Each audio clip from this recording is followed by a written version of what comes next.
Good chemical structures are part of a good thesis or a book. Sometimes when you print out your thesis or your book, the structures don't come out really nicely. So in this tutorial, I'll teach us how to draw clearer structures in ChemDraw by simply adjusting a few parameters. Simply open ChemDraw. We can generate the structure in a number of ways. First one is to draw the structure, which takes some time. We can also generate the structure from the name. For example, amoxicillin. There you go. Alternatively, we can generate the structure by pasting the smiles. So you go to edit, then paste special, then smiles. So here I have a structure of amoxicillin. Select the structure. On the menu bar, go to the Object tab, then under Object Settings.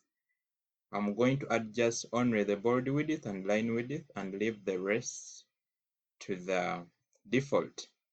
Let me use inches. You can use any units. So I'll give you the parameters that I usually use, but these are simply based on personal preferences. You can play around and find out what works for you better. So here is my blend of the bold width and line width.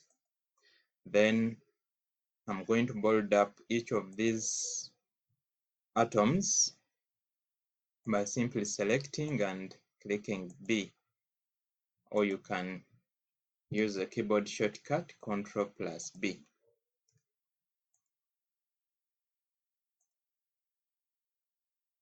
This enables them to match with the bold width that you've used in the structure. Once you've done that, you go to File, then Save As. Select the file format, TIFF, T-I-F-F. This saves it as an image. Let me give it a name, amoxicillin. Then select the folder and then you are good. So you can't open this with ChemDraw again. That's the warning, since it's an image. So let's explore the folder where it is. Here it is. If I copy and then paste this in my document, for example, PowerPoint, this is the structure. Let me just adjust its size a bit. So you see, it looks better than it started. If we compare this with the original structure without adjusting those parameters, this is how it is going to look like. This is the original structure. So let me take this to PowerPoint so we can compare the two. I'll change something small here to aid visibility. So by comparison, you realize that the adjusted structure is far much better. It is clearer. This one, if you print the document having the two structures, definitely the structure that we've adjusted will come out prettier. So if you want to print better pictures for the structures, it's better use the TIFF format, and you also adjust the bold width and the line width. What does the TIFF do to the structure? It saves that image to a higher picture quality. Let me explore the details here. Under the Details tab, when you open the properties of that file, it gets you to this window where you have 300 dots per inch picture. That is the pixel density. Pixel density is simply a parameter that is used to measure the quality of an image or a picture. So it is like the number of pixels per inch of that picture.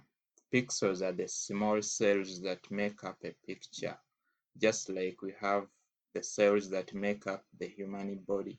So these are the building blocks of a picture.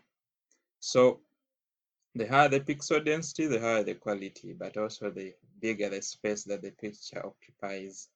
So 300 dots per inch is usually desirable. It is printable quality. When you print out your picture, it really comes out very well. Then I'll show you how you can adjust the dimensions of the picture, that is the width and height pixels, without affecting the quality, in other words, the pixel density.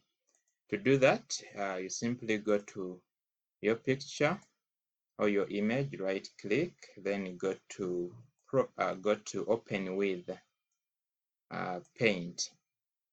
Here under resize, you go to the resize tab. Resize actually under home tab. So once you are there, you can click on pixels, ensure that the maintain aspect ratio box is checked. Under here, I can adjust the pixels. For example, let me use 500. Maybe that's what the publishing house wants. So I can put 500 here. Automatically, it adjusts the vertical. And then, okay. This way you can save. And then the new properties, if I check the properties again, you realize that the picture quality or the pixel density is not affected. It is still 300 dots per inch, which is really very cool. So this is how you can actually draw better structures in ChemDraw. Let me know if you have questions and comments or anything down below in the comment section. Otherwise, have a nice time and see you in the next.